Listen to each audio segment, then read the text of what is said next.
अध्याय 21। फिर उसने आंख उठाकर धनवानों को अपना अपना दान भंडार में डालते देखा। उसने एक कंगाल विधवा को भी उसमें 2 दमड़ियां डालते देखा। तब उसने कहा, मैं तुमसे सच कहता हूं कि इस कंगाल विधवा ने सबसे बढ़कर डाला, क्योंकि उन सब ने अपनी अपनी बढ़ती में से दान में कुछ डाला है, परंतु इसने अपनी घटी में से अपनी सारी जीविका डाल दी है। जब कितने लोग मंदिर के विषय में कह रहे थे कि वो कैसे सुंदर पत्थरों और भेंट की वस्तुओं से संवारा गया है, तो उसने कहा, वे दिन आएंगे जिनमें ये सब जो तुम देखते हो, उनमें से यहां किसी पत्थर पर पत्थर भी न छूटेगा जो ढाया न जाएगा। उन्होंने उससे पूछा, हे गुरु, ये सब कब होगा और ये बातें जब पूरी होने पर होंगी तो उस समय का क्या चिन्ह होगा? उसने कहा, चौकस रहो कि भरमाए न जाओ, क्योंकि बहुतेरे मेरे नाम से आकर कहेंगे कि मैं वही हूं, और ये भी कि समय निकट आ पहुंचा है। तुम उनके पीछे न चले जाना, और जब तुम लड़ाइयों और बलवों की चर्चा सुनो तो घबरा न जाना, क्योंकि इनका पहले होना अवश्य है, परंतु उस समय तुरंत अंत न होगा।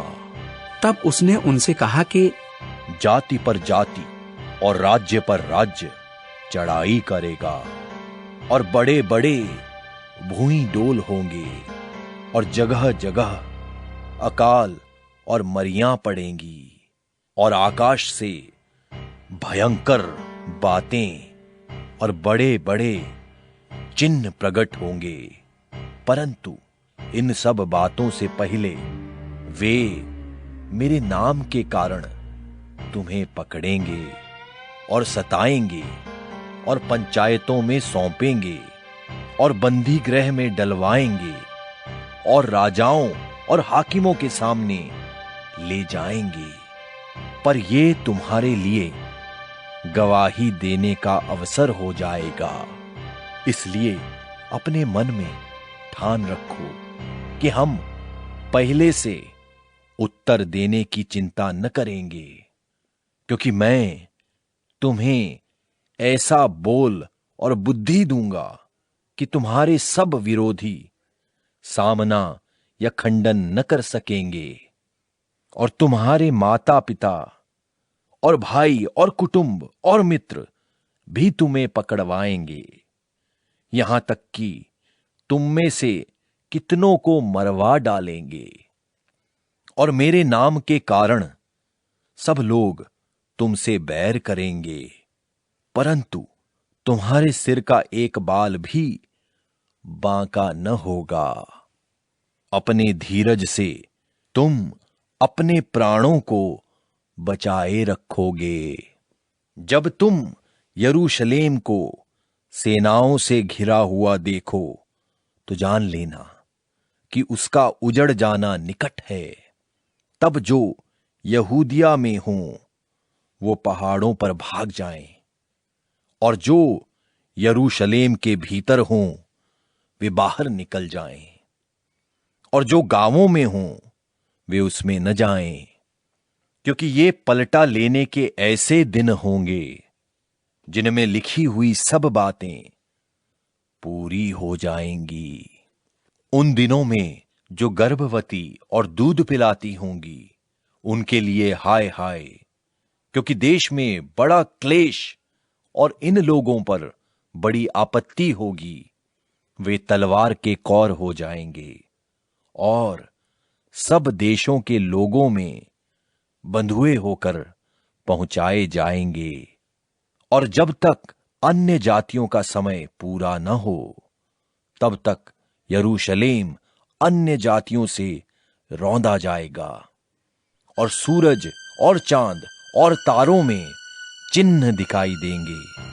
पृथ्वी पर देश देश के लोगों को संकट होगा, क्योंकि वे समुद्र के गरजने और लहरों के कोलाहल से घबरा जाएंगे और भय के कारण और संसार पर आने वाली घटनाओं की बाट देखते देखते लोगों के जी में जी न रहेगा, क्योंकि आकाश की शक्तियां हिलाई जाएंगी। तब वे मनुष्य के पुत्र को सामर्थ और बड़ी महिमा के साथ बादल पर आते देखेंगे। जब ये बातें होने लगें तो सीधे होकर अपने सिर ऊपर उठाना, क्योंकि तुम्हारा छुटकारा निकट होगा।